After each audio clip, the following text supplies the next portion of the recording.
Hello everyone, how are you guys doing? Today I'm going to show you how to replace your engine air filter on your Ford Transit.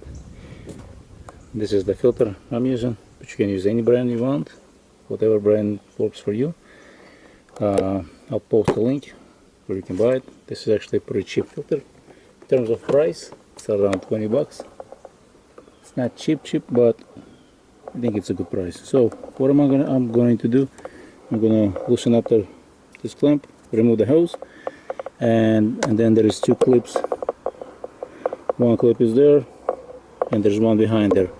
Pop those clips off, and then either slide it towards me or to the left.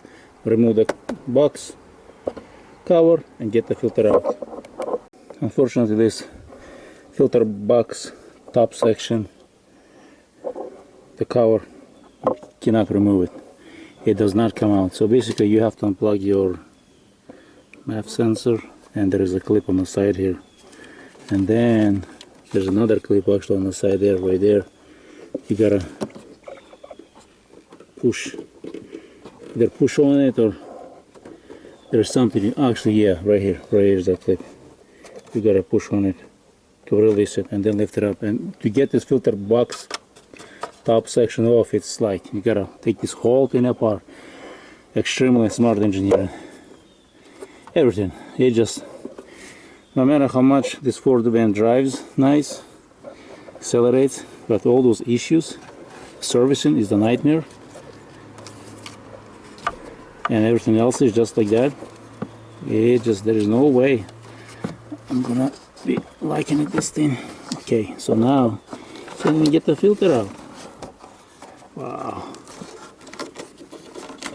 So you gotta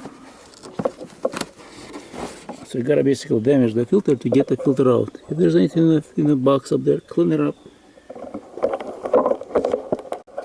So, any difference in filter construction, media versus Ford? None. Absolutely none. Exactly same thing. And maybe STP looks like even better brand. You have that foam backing. I don't know why you want to have that. Same thing Ford does. They use the foam, I guess, to trap smaller stuff. I don't know what they're using the foam for. So now I have to insert this filter carefully, and we'll go from there.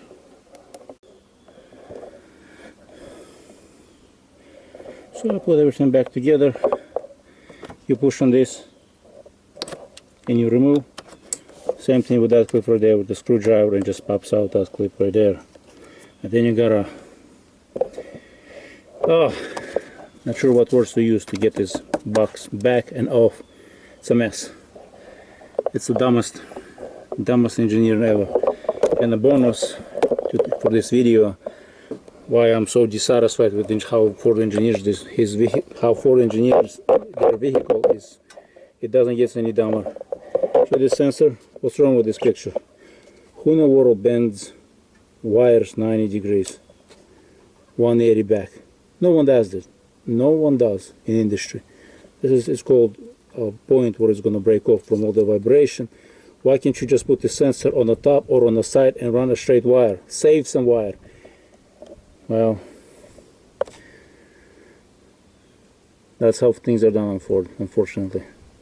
That's why a lot of people are very dissatisfied with Ford quality. Some will never go back, others try and then leave the Ford, but it's up to you if you want to stick around or not. But I am very, very dissatisfied. You know, everything you touch on, it's like it's a pain to work. I want to thank you for watching and have fun.